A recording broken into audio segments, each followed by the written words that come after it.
সুদে টাকা লাগাইয়া রাখছে এমন লোক আজকের মাহফিলে আছে না? যে এই বেটা মাহফিল আইছে কেন? বেহেশতে যাওয়ার জন্য। তো সুদে টাকা লাগায় কার বেহেশত খোঁজে? আল্লাহটা না সাদ্দাদের?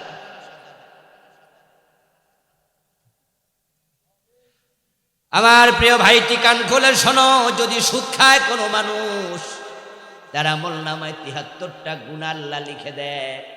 সবচেয়ে ছোট গুনাহটা হলো নিজের মায়ের সাথে জিনা,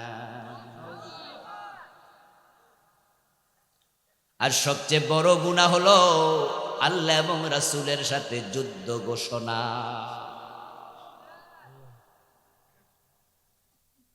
মান আকালা দিরহাম রিবা ওয়া হুয়া ইয়ালাম আন্নাহু আশাদ্দু মিন 36 জিনা।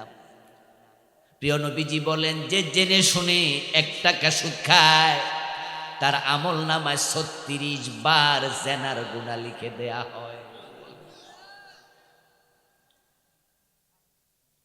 ও প্রিয় ভাই, বাপ মরে গেছে 7 বছর, 5 বছর মা মরে গেছে, বোনের জমিটা বোনকে দেয় না, ভাই জোর করে ভোগ করে, এমন ভাই আছে না নাই? আজকের মাহফিলে তুমি কেন আসছো? ফজরের টাইমে মসজিদে কেন যাও? তোমার মুখে দাড়ি, মাথায় টুপি কেন? কারণ তুমি জান্নাতে বিশ্বাস করো, রাসূলুল্লাহকে মানো, তুমি জান্নাত পাওয়ার আশায় তাই তুমি মসজিদে যাচ্ছ, রমজানে রোজা রাখো। অথচ রাসূল কি বলে শোনো, মান কাতা মিরাসা ওয়ারিসিহি কাতা আল্লাহু মিরাসাহু মিনাল জান্নাহ। নবীজি মুহাম্মদ বলেন, যে ওয়ারিসের মিরাস কেটে নেয় আমার আল্লাহ তার জান্নাত কেটে নিয়ে যায়।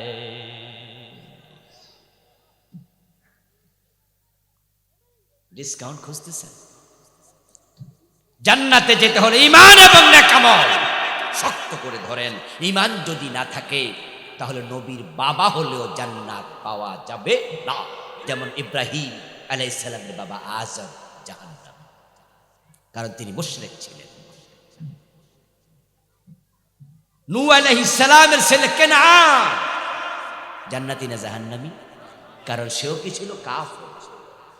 সে বাবা নবীকে মানে নাই। নূহ আলাইহিস সালাম কেনানকে বলেছিলেন যখন প্লাবন শুরু হয়ে গেল, ইয়া বুনাইয়ারকাব মা'না, ও আমার কলিজার টুকরা নূহ, কেনান। নবী নূহ বলে, আমার সাথে নৌকায় ও, নৌকায় ও। হযরত নূহ আলাইহিস সালামের বদদোয়ার কারণে যখন প্লাবন শুরু হলো, তাফসীরে এসেছে, কোরআনের আয়াতেও এসেছে, ওয়াফারাত তান্নুর, শুধুমাত্র আকাশ থেকে বৃষ্টি বর্ষিত হয় নাই, আকাশ থেকে বৃষ্টিত হয়েছে লাগাতার কয়েকদিন। শুধু বৃষ্টি না, বরং মানুষ যে চুলা করে, চুলার মাঝে রান্না করে, গ্রামে গঞ্জে চুলা বানায় মাটি ছিদ্র কইরা, হযরত নূহের সময় ওই সিস্টেম ছিল, ওই চুলার ছিদ্র দিয়েও পানি উতলে উঠেছে। তান্নুর মানে চুলা, ওয়াফার মানে হচ্ছে বর্ষিত হওয়া, উতলে উঠে। ওয়াফারাত তান্নুর, কোরআনে আল্লাহ কয় চুলার ছিদ্র দিয়া পানি, আসমান থেকে পড়তেছে বৃষ্টি আর চুলা দিয়েও পানি। পানি হতে হতে হতে হতে হতে হতে হাঁটু ডুবে যায়, মাথা ডুবে যায়, বুক ডুবে যাচ্ছে। আর কেনান দাঁড়ায় আছে, বাবা নূহ আলাইহিস সালাম নৌকাতে, উনার সাথে আছেন 40 জন, কোন বর্ণনা পাওয়া যায় 80 জন, যারা ছিল মুমিন। এবং কেনানের বাকি 3 ভাই, তারাও হযরত নূহের সাথে নৌকায় উঠছে, তারা মুমিন।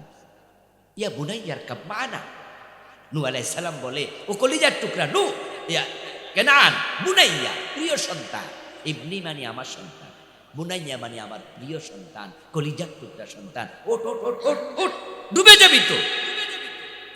কেনান বলে, না, আমি জানি তোমার নৌকায় উঠলে একটা টিকিট কাটা লাগে, যারা সে টিকিট কাটে নাই সেই নৌকায় তুমি তাদেরকে তোলো না।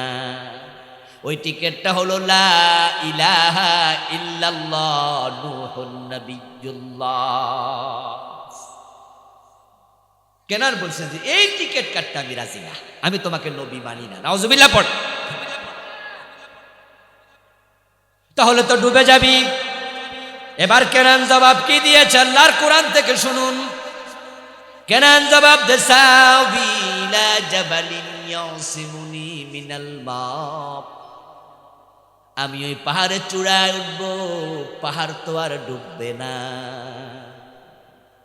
পাহাড়ের চূড়ায় গিয়ে উঠব, পাহাড় আমাকে আজকে বাঁচাবে। নূহ আলাইহিস সালাম বলে, না লা আসিমাল ইয়াউম, আজকে তোকে পাহাড়ও বাঁচাতে পারবে না, আজকে পাহাড়ও ডুবে যাবে। উঠ উঠ, উঠে নাই। পরে কাফের অবস্থায় মরে গেছে। আপনাদের কাছ থেকে জানতে চাইব, এই কেনান কি জান্নাতি না জাহান্নামী? অথচ নবীর কি কথা বলে, নবীর কি? কাফের হলে, নবীর ছেলে হলো জান্নাত নাই। আজর ইব্রাহিমের মতো নবীর বাবা। ইব্রাহিম কে জানেন?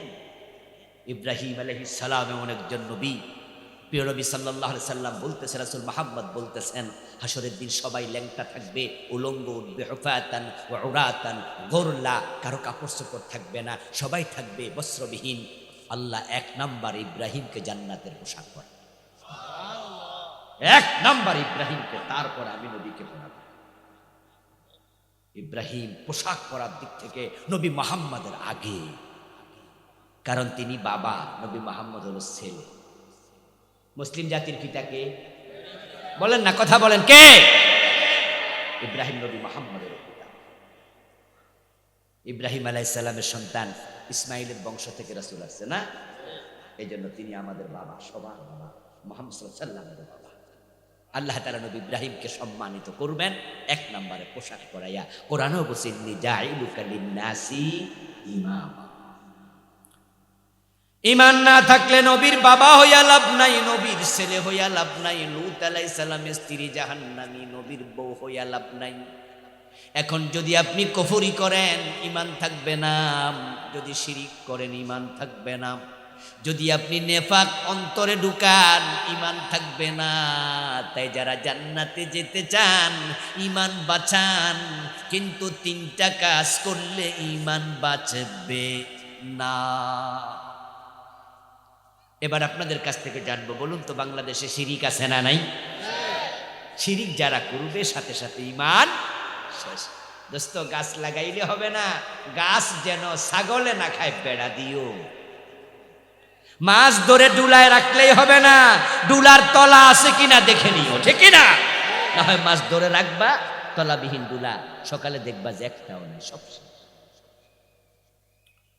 আপনারা বলুন তো, মসজিদে গিয়ে আল্লাহরে সেজদা দেয়, দরবারে যাইয়া ফিরের পায়ে মারে, এমন লোক আছে না? তো এই যে নামাজ পড়লো, আল্লাহরে সেজদা দিল, কোনো লাভ হয়েছে? মুশরিক, শিরিক করছে। এই জাতীয় শিরিক বাংলাদেশে অসংখ্য, এক একজন এক এক জায়গায় মুশরিক। আমরা দুর্গার কাছে মাথা নত করি না, দুর্গা দেবীর কাছে আমরা কেউ মাথা নত করি না, কিন্তু আমাদের কিছু ভাই আবার শাহজালালের মাজারে গিয়ে সেজদা দেয়, শাহপরানে সেজদা দেয়, দেওয়ানবাগ গিয়ে সেজদা দেয়। তারা দুর্গাকে দেয় না। তো যারা দুর্গারে সেজদা দিল তারাও মুশরিক, যারা দেওয়ানবাগে সেজদা দিল তারাও মুশরিক। শিরিক সব। ছেলে মেয়ে আমরা কার কাছে চাই? জোরে বলেন, কার কাছে? সন্তান দেয়ার মালিক কে? কিন্তু পীরের কাছে ছেলে মেয়ে চায়, মরা পীরের কাছে। এমন লোকও আছে না নাই? খাজা বাবা, আমি বাংলাদেশ থেকে আসছি, খাজা বাবা কষ্ট করে আসছি, আপনি একটা ছেলে দেন, আমার একটা মেয়ে দেন। খাজা বাবা আমারে চাকরি দেন। খাজা বাবা আমি অসুস্থ, আপনার কাছে আসছি, আমার আপনি শেফা দেন। নাউজুবিল্লাহ পড়েন। আরে কয় কি জানেন? ইজা সাআলতা ফাসআলিল্লাহ, ইজা ইসতাআনতা ফাসতাইন বিল্লাহ। নবীজি সাল্লাল্লাহু আলাইহি সাল্লাম শিখায়, চাইলে কার কাছে চাইবা? সুস্থতার মালিক কে? রোগ দেয় কে? আল্লাহকে বলো, আল্লাহকে, অন্য কেন? ডাক্তার সাহেব আমার একটু বাঁচান, আস্তাগফিরুল্লাহ, কই কি? একবারে হিন্দুদের আকীদা। ইন্ডিয়াতে একজন গায়ক আছে, বাংলা গানের গায়ক, তার নাম নচিকেতা। আপনারা অনেকে নাম শুনে থাকবেন। সে বাস্তবমুখী কিছু গান লেখে, এটা পুরুষ মানুষ, মহিলা না। ওই নচিকেতার একটা গান আছে, সে গানটায় ডাক্তারদেরকে লক্ষ্য করে বলতেছে, আপনি তো ডাক্তার না, আপনি ভগবান। কি নাউজুবিল্লাহ পড়বেন না? কয় যে আপনি রুগীর জীবন বাঁচান। সে বলতেছে তার গান, যে আপনি তো ডাক্তার না, আপনি তো ভগবান, আপনি তো রোগীর জীবন বাঁচান।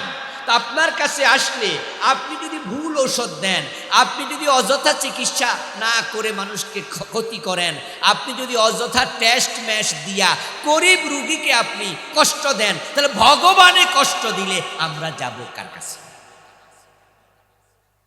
নচিকেতার কাছে ডাক্তার হলো ভগবান।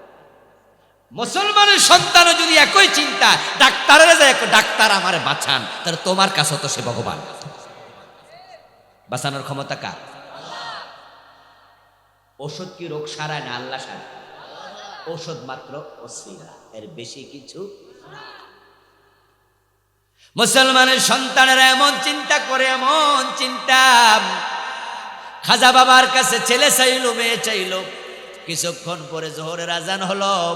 এবার মসজিদে দাঁড়ায় কয়, ইয়্যাকা না'বুদু ওয়া ইয়্যাকা নাস্তাঈন। ও আল্লাহ, আমি তোমার গোলাম, আমি শুধু তোমার কাছে চাই। আরশের মালিক কয়, মিথ্যুক, এইমাত্র খাজা বাবার কাছে চাইলি।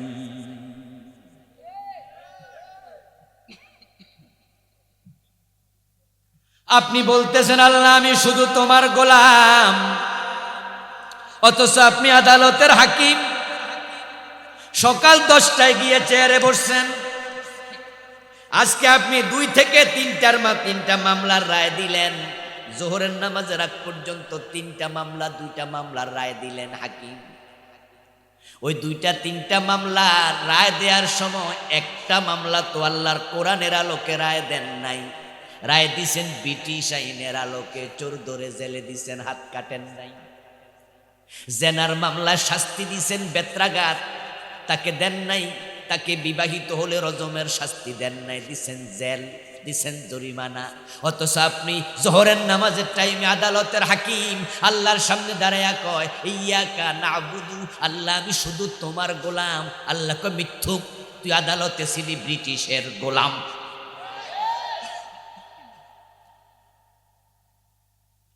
আমি আল্লাহর গোলাম যদি তুই হতি, 53 বছর ব্রিটিশ আইনে বাংলাদেশ চলতো না, তোর আদালতে ব্রিটিশের আইনে রায় হতো না।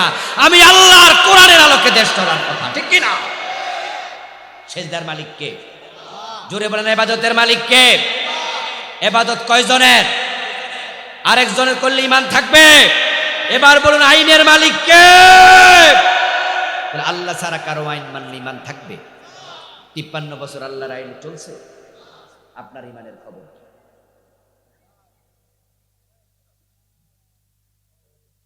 মুসলমানের সন্তান পত্রিকায় দেখি রাশিফল বাইরে, ইত্তেফাক পত্রিকা, বিভিন্ন পত্রিকা মাসে 1বার বা 2বার দেখবেন যে অর্ধপৃষ্ঠা রাশিফল। চোখ দিয়া তাকায় দেখি কি রাশি? কুম্ভ রাশি, মেষ রাশি, এরপরে তুলা রাশি, কন্যা রাশি, আছে না? এরকম দেখবেন যে রাশিফল আসে। এখন যাদের তুলা রাশি, যাদের মেষ রাশি, বৃষ রাশি, কি নাম আছে, যদি আমার কি রাশি আমি জানি না, বিশ্বাসও করি না, কিন্তু যারা জানে তারা আবার চোখ বুলায়, কয় যে দেখ দেখ দেখ এই সপ্তাহ কি খবর। সেখানে লিখে দিছে যাদের তুলা রাশি আগামী মাস ভালো যাবে। এই মাসে ব্যবসা যদি পুঁজি খাটান, লাভ হওয়ার সম্ভাবনা খুব বেশি। এই মাসে বিবাহ করিলে ভালো মেয়ে পাবেন। মুসকি মুসকি হাইসা কয় কামড়া সেরা লাই। এই মাসে যত সুবিধা, আপনি বিশ্বাস করলেন, অথচ 1 সেকেন্ড পরে কি হবে আল্লাহ ছাড়া কেউ জানে না। সবাই বলুন চিৎকার দিয়ে, গায়েবের মালিক কে? তা আপনি যে বললেন পত্রিকাওয়ালা জানে, ঈমান থাকবে তো? এটাই তো শিরিক। শিরিক মানে হলো যাহা শুধু আল্লাহর জন্য নির্ধারিত, তাহাতে অন্যকে শামিল করা, করলে ঈমান। আশ্চর্য মানুষ। বাবা লিটন দেওয়ান বসে আছে বসুন্ধরা শপিং মলে, বিশাল দোকান, রমরমা ব্যবসা। মানুষ যায় তার আংটি নেয়ার জন্য, হাতের মাঝে আংটি দেয়। কেন আংটি দেয়? এই আংটি হাতে দিলে ব্যবসা তর করে উন্নত হবে, এই আংটি হাতে দিলে বিপদ মুসিবত আসবে না। বিপদ থেকে বাঁচার জন্য আংটি হাতে দিয়েছ, ঈমান শেষ। কারণ বিপদ থেকে আল্লাহ ছাড়া কেউ বাঁচাতে পারে না। শিরকের অভাব নাই। আমি এ নিয়ে বই লিখেছি, এই বইতে আমি বাংলাদেশে চলমান 29টা শিরিক লিখছি, ছোট্ট বই।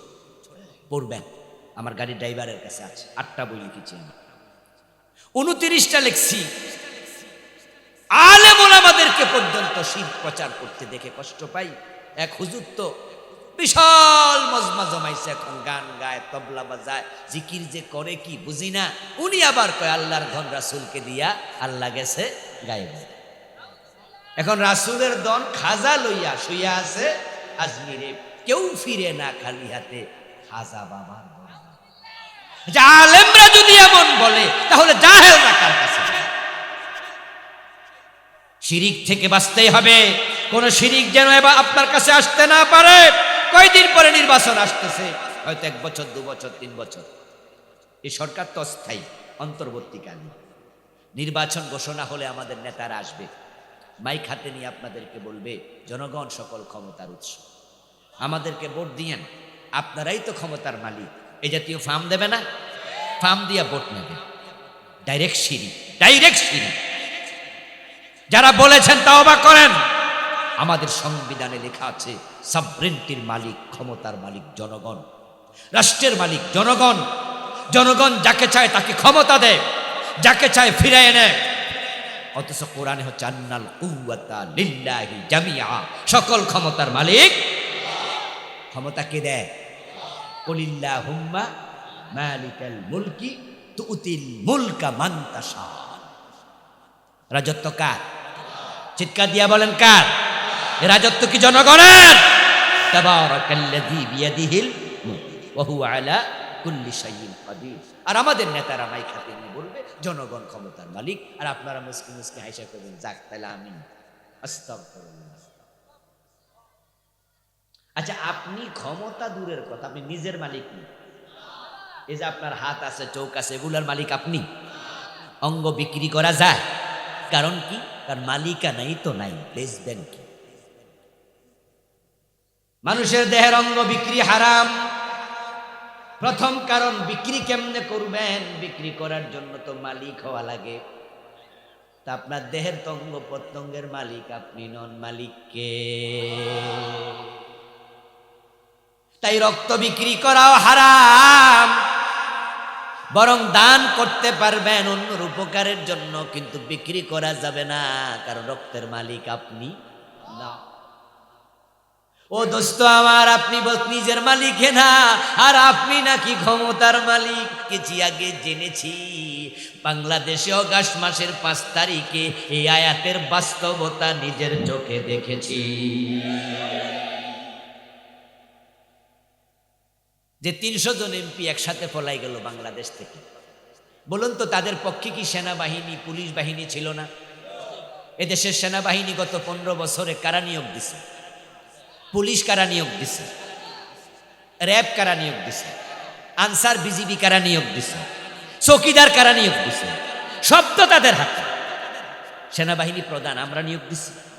হেকে আমরা আত্মীয় না উনার আত্মীয়? তো উনি আইসা কেন কয় চলে যান, পলাই যান, 40 মিনিট 45 মিনিট আমরা কইছি। ক্ষমতার মালিক পাবলিক না, জনগণ না। আসমান থেকে সিদ্ধান্ত হয়েছে, যেই পোলাপানগুলো আন্দোলন করছিল তারাও আসলে জানতো না এই ঘটনা ঘটবে। আমরাও তো ভাবতে পারি নাই নাকি? 5 তারিখ সকাল 9টা বাজেও তো আমরা ভাবি নাই। আসলে সিদ্ধান্ত কোথায় হয়? ক্ষমতা কার হাতে? পোলাপান বলছে আমরা চাই কোটা সংস্কার। উনি যদি বলতো ডেটস ওকে দিলাম, তাহলে কিন্তু ঝামেলা এখানে। এইটা কোনো ব্যাপারই ছিল না। ঘামাসি উঠলে হাসপাতাল যায় নাকি? তো এবার উঠছিল ঘামাসি, চোখে চুল কাইসার হয়েছে, ক্যান্সার, পরে রুগিয়ে মরে গেছে। কি কথা বেঠিক নাকি? উঠছিল কি?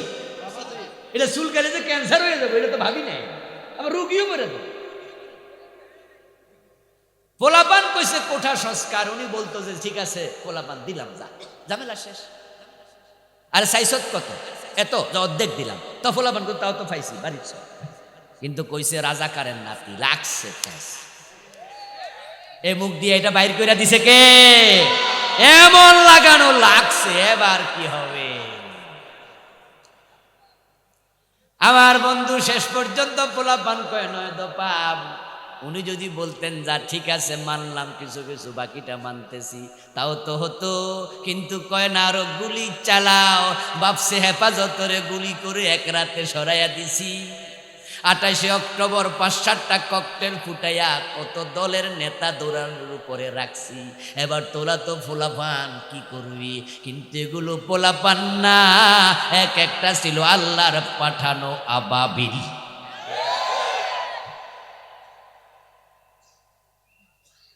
নয় দফা হয়ে গেল, এক দফা। তাও দফাটা কিন্তু এমন ছিল না যে আপনি পলায় যান, দফা ছিল পদত্যাগ। পদত্যাগ করলে অসুবিধা কি ছিল?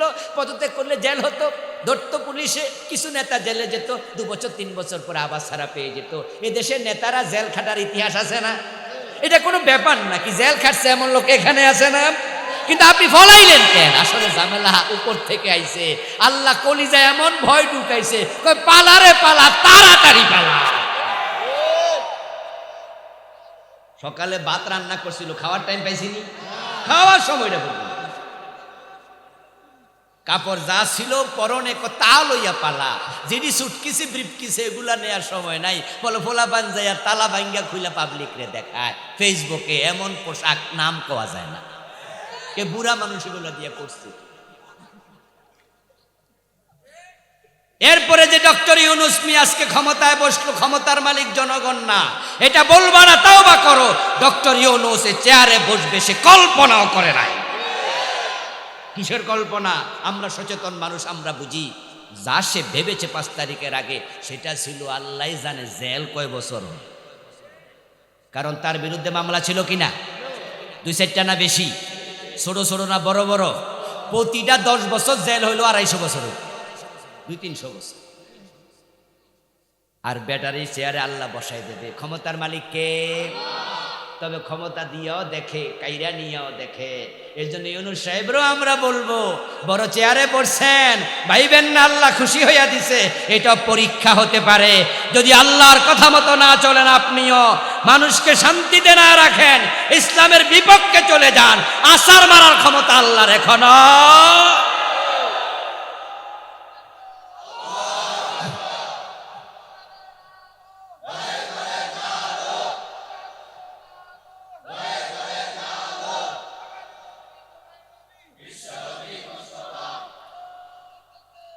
আমার প্রিয় ভাইয়েরা, সামনে যারা ক্ষমতা আসার জন্য মুছে তেল দিচ্ছেন, আপনারাও সাবধানে থাকেন, ঠিক না?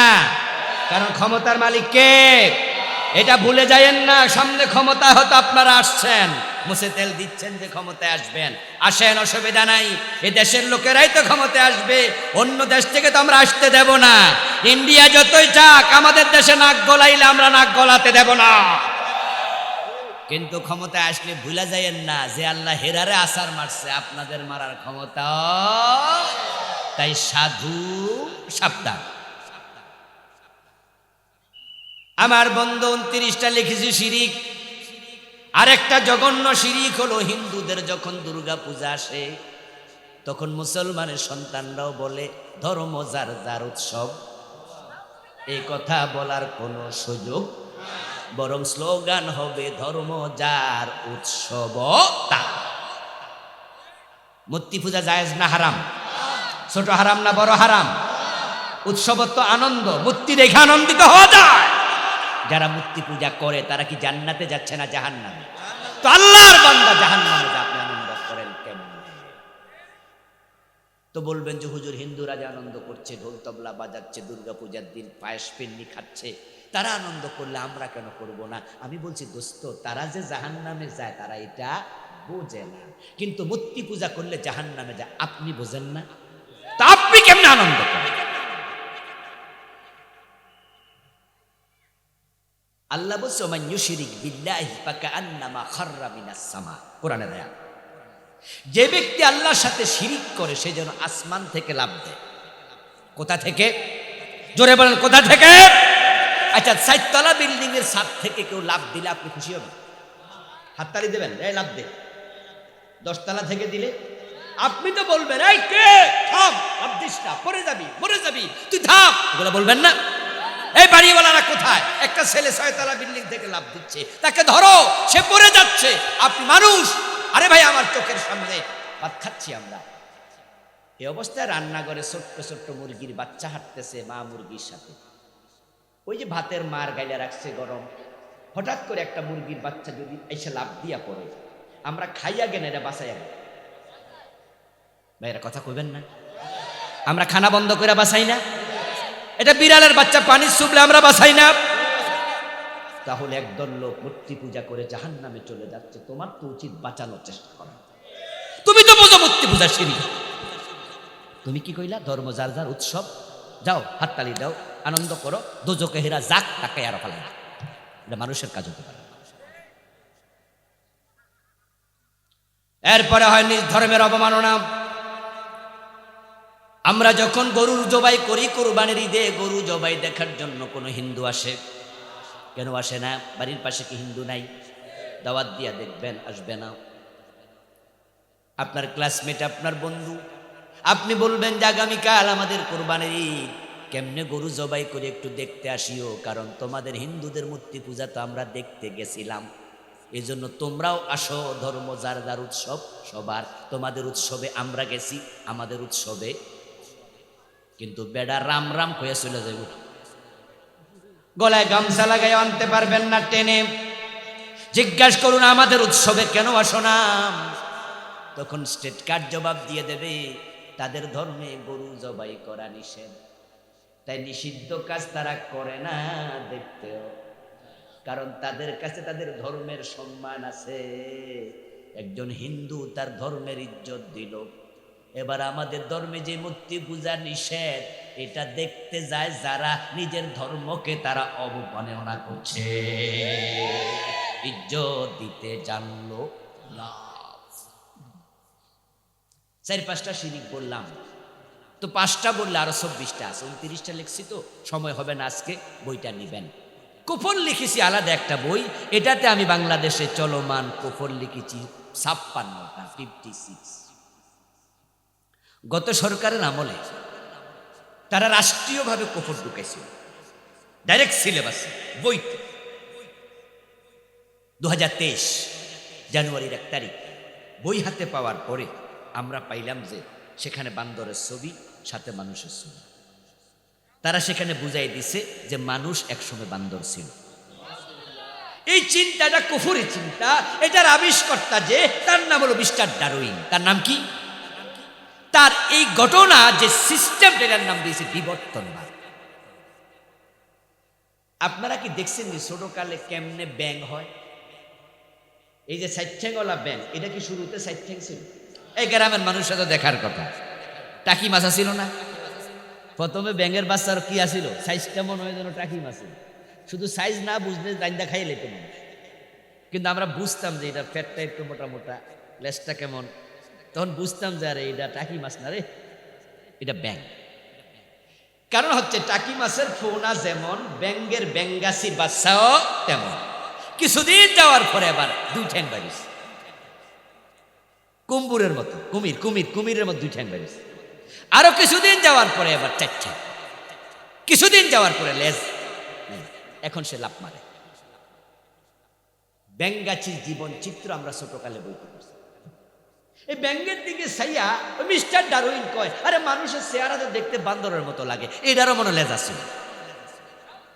গাছে গাছে দৌড়াদৌড়ি করতে করতে, ডালে ডালে বাড়ি খাইতে খাইতে একদিন লেজ গেছে পইরা, তারপর হেসকাটান মারছে, বেড়া হয়ে গেছে। পাগল কারে কয়? আল্লামা সাইদি রহমতুল্লাহ আলাই এক মাহফিলে বলছিলেন যে ডারউইন সাহেব এই থিওরি লেখার আগে কি পরিমাণ খাইছে আল্লাহ জানে। কোথাও তো খাইছে, মনে মেয়াদ ছিল না। আমিও তাই বলি।